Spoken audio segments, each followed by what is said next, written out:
साथियों नमस्कार।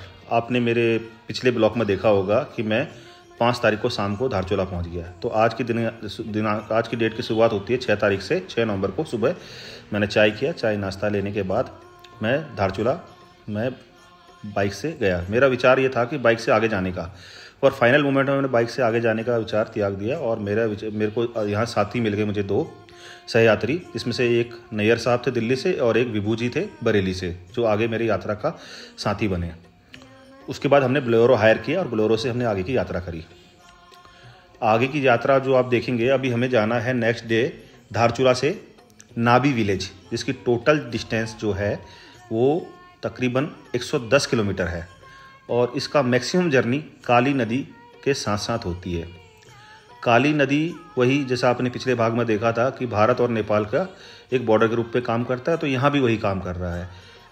पुरानी कैलाश की जो यात्रा होती थी पैदल, वो इसी रास्ते से होती थी। आज यहाँ पर रोड बन गई है, पर अभी भी इस रोड का अधिकतम हिस्सा ऑफ रोड है, पर 4x4 बोलेरो गाड़ियाँ इसको आसानी से कवर कर लेती हैं। अगर आप अपने कन्वेंस से आएंगे तो आपको थोड़ी समस्याओं का सामना करना पड़ सकता है, क्योंकि कुछ जगहें ऐसे पॉइंट्स हैं जहां पर कि आप देखेंगे कि गाड़ी नीचे से लग सकती है। तो मेरी तो आपको यही एक एडवाइस है कि आप या तो आपके पास में 4x4 गाड़ी हो जो नीचे से ग्राउंड क्लियरेंस अच्छा हो, उसको लेके आइए।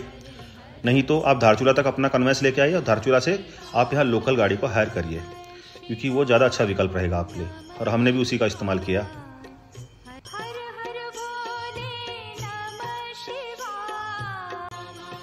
दोस्तों, एक बात तो तय है कि अगर आप इस तरह की यात्रा में जाएंगे तो आपको जितने भी पहाड़ी झरने होते हैं, जितने भी हिल एरिया है, जितना भी मतलब आप ऐसा एडवेंचर वाला एरिया है जहाँ पहाड़ का आप देखेंगे, आपका दिल भर जाएगा। मतलब फिर उसके बाद आपके लिए नैनीताल, भवाली, भीमताल, कसार देवी, मनाली ये कुछ भी नहीं लगेगा, क्योंकि आप ऐसी यात्रा कर चुके होंगे कि जहाँ से मतलब आप लगा लीजिए कि आप एक हिमालय के मध्य में चल रहे हैं, तो आपको खुद को फील हो जाएगा कि मैंने वो कर लिया कि आगे मेरे लिए सब चीज़ें छोटी हैं।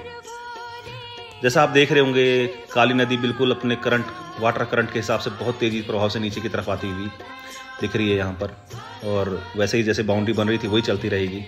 हमें इसी नदी के रास्ते चलना है आगे तक, जहाँ तक हमारा सफ़र जाएगा मैक्सिमम गुंजी।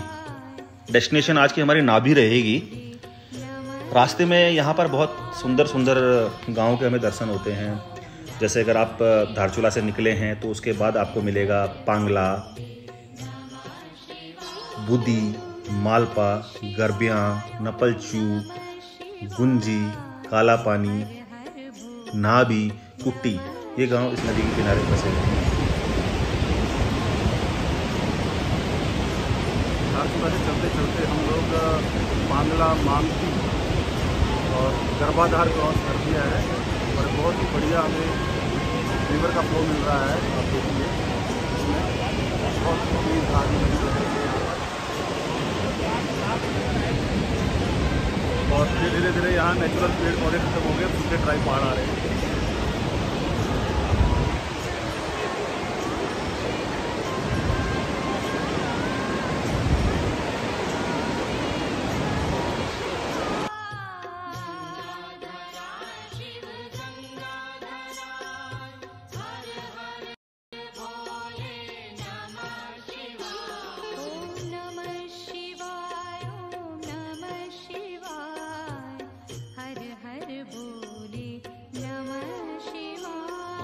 साथियों, आपको एक बात और बताता चलूं कि इस यात्रा में जाने के लिए आपको कुछ चीज़ों की रिक्वायरमेंट रहेगी जो आपको होनी चाहिए। पहली चीज़ तो क्या है कि मेडिकल फिटनेस होना चाहिए, कि आप कोई भी हार्ट से रिलेटेड प्रॉब्लम ना हो। दूसरी, आपको एसडीएम धारचूला के थ्रू आपको परमिट जारी किया जाएगा, इनर लाइन परमिट। वो परमिट आपके पास होगा, क्योंकि रास्ते में परमिट कम से कम 4-5 जगह परमिट चेक किया जाता है, और उस परमिट को देख करके ही आपकी एंट्री आगे के लिए करी जाती है। तो वो आप जब भी ऐसे यात्रा में आएँ तो आप धारचूला पहुंच करके अपना मेडिकल प्लस में ये परमिट की आप अरेंजमेंट पहले से ही करवा लीजिए, ताकि आपको कोई दिक्कत नहीं होगी। आपको परमिट चेक करके आपको आगे जाने दिया जाएगा।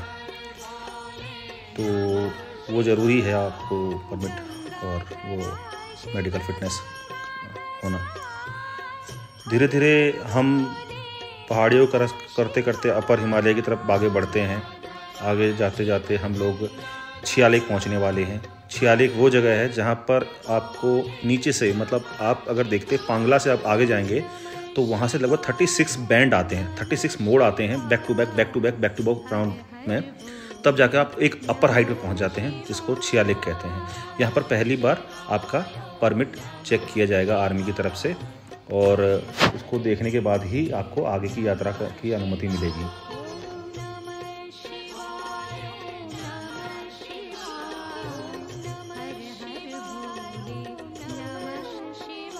साथ ही रास्ते में इतने मनोरम दृश्य, इतने प्राकृतिक सौंदर्य वाले दृश्य मिलते हैं कि मन करता है कि आप जहाँ मर्जी, मतलब आप गाड़ी को हर किलोमीटर 2 किलोमीटर पर गाड़ी को रुकाओ और आप जाकर इन दृश्यों को निहारते रहो। गुंजी से थोड़ा सा आगे नाभी गाँव है। यहाँ पर यहाँ लोकल्स ने होम स्टे बनाए हुए और भी होम स्टे बनाने का काम चल रहा है। यहाँ से बहुत ही क्लियर हिमालय के लिए दिखते हैं। नाभी अराउंड 3400-3500 मीटर की हाइट पे है। बहुत अच्छा गाँव है।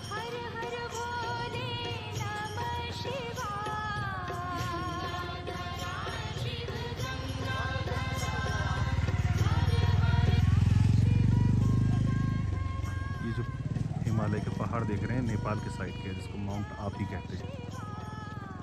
मोर देन 6000 मीटर की हाइट पे है ये माउंट आपी। साथियों, फिर आज हम अपने डेस्टिनेशन नाभी विलेज में पहुंच गए। कल की हमारी यात्रा जो आगे के लिए होगी वो आदि कैलाश के लिए होगी। तो 6 तारीख को शाम को अराउंड वही 5 बजे के आसपास हम लोग अपने डेस्टिनेशन पे पहुंच गए, नाभी विलेज।